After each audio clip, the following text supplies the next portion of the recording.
Hi hello ನಮಸ್ಕಾರ ಸ್ನೇಹಿತರೆ, ಸ್ವಂತ ವಾಹನ ಇದ್ದವರು ಈ ವಿಡಿಯೋವನ್ನು ಕೊನೆಯವರೆಗೂ ನೋಡಿ. ದೇಶದಲ್ಲಿ ಎಲೆಕ್ಟ್ರಾನಿಕ್ ಟೋಲ್ ವ್ಯವಸ್ಥೆ ಜಾರಿಯಲ್ಲಿದೆ. ವಾಹನ ಸವಾರರು ತಮ್ಮ ವಾಹನದಲ್ಲಿ ಅಳವಡಿಸಿರುವ ಫಾಸ್ಟ್ಯಾಗ್ ರಿಚಾರ್ಜ್ ಮಾಡಿದರೆ ಸಾಕು, ಟೋಲ್ ಗೇಟ್ಗಳಲ್ಲಿ ಆಟೋಮೆಟಿಕ್ ಪಾವತಿ ಮೂಲಕ ವಾಹನದ ಸುಗಮ ಸಂಚಾರಕ್ಕೆ ಅನುವು ಮಾಡಿಕೊಡುತ್ತದೆ.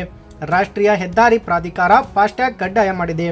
ಇದೀಗ ಫಾಸ್ಟ್ಯಾಗ್ ಅಳವಡಿಸಿರುವ ವಾಹನ ಸವಾರರು ತಮ್ಮ ಫಾಸ್ಟ್ಯಾಗ್ಗೆ ಕೆವೈಸಿ ಪರಿಶೀಲನೆ ಮಾಡುವುದು ಉತ್ತಮ. ಕಾರಣ ನೋಡೋದಾದರೆ, ಜನವರಿ 31ರ ಒಳಗೆ ಕೆವೈಸಿ ಆಗದ ಫಾಸ್ಟ್ಯಾಗ್ ಅನ್ನು ನಿಷ್ಕ್ರಿಯ ಮಾಡಲಿದೆ. ರಿಸರ್ವ್ ಬ್ಯಾಂಕ್ ಆಫ್ ಇಂಡಿಯಾ ಮಾರ್ಗಸೂಚಿ ಪ್ರಕಾರ ಪ್ರತಿ FASTag know your customer KYC ಮಾಡಿಸಿಕೊಳ್ಳುವುದು ಕಡ್ಡಾಯವಾಗಿದೆ. ಫಾಸ್ಟ್ಯಾಗ್ ಖರೀದಿ ವೇಳೆ ಅಗತ್ಯ ದಾಖಲೆ ನೀಡಿ ಕೆವೈಸಿ ಮಾಡಿಸಿದ್ದರೆ ನೀವು ಮತ್ತೊಮ್ಮೆ ಮಾಡುವ ಅಗತ್ಯವಿಲ್ಲ. ಆದರೆ ಕೆವೈಸಿ ಮಾಡಿಸದಿದ್ದರೆ ಜನವರಿ 31ರ ಬಳಿಕ ನಿಮ್ಮ ಫಾಸ್ಟ್ಯಾಗ್ ಬ್ಲ್ಯಾಕ್ ಲಿಸ್ಟ್ ಸೇರಿಕೊಳ್ಳಲಿದೆ. ಇದರಿಂದ ಟೋಲ್ ಗೇಟ್ಗಳಲ್ಲಿ ವಾಹನದ ಫಾಸ್ಟ್ಯಾಗ್ ಕಾರ್ಯನಿರ್ವಹಿಸುವುದಿಲ್ಲ. ಒಂದು ವಾಹನ ಒಂದು ಫಾಸ್ಟ್ಯಾಗ್ ನಿಯಮ ಜಾರಿಗೊಳಿಸಲಿದೆ. NHAI ಟೋಲ್ ಗೇಟ್ಗಳಲ್ಲಿ ಸುಗಮ ಸಂಚಾರಕ್ಕೆ ಅನುವು ಮಾಡಿತ್ತು. ಆದರೆ ಕೆಲ ಫಾಸ್ಟ್ಯಾಗ್ಗಳು ಹಲವು ವಾಹನಗಳಲ್ಲಿ ಬಳಕೆಯಾಗುತ್ತಿವೆ. ಇಷ್ಟೇ ಅಲ್ಲ, ಕೆಲ ವಾಹನದಲ್ಲಿ ಹಲವು ಫಾಸ್ಟ್ಯಾಗ್ ಬಳಕೆ ಮಾಡಲಾಗಿದೆ. ಈ ರೀತಿಯ ಹಲವು ಸಮಸ್ಯೆಗಳನ್ನು ಹಾಗೂ ವಾಹನ ಟ್ರ್ಯಾಕ್ ಸೂಕ್ತವಾಗಿ ಮಾಡಲು ಒಂದು ವಾಹನ ಒಂದು ಫಾಸ್ಟ್ಯಾಗ್ ಕಡ್ಡಾಯ ಮಾಡಲಾಗಿದೆ. ಇದಕ್ಕಾಗಿ ಕೆವೈಸಿ ಇದೀಗ ಕಡ್ಡಾಯ ಮಾಡಿದೆ.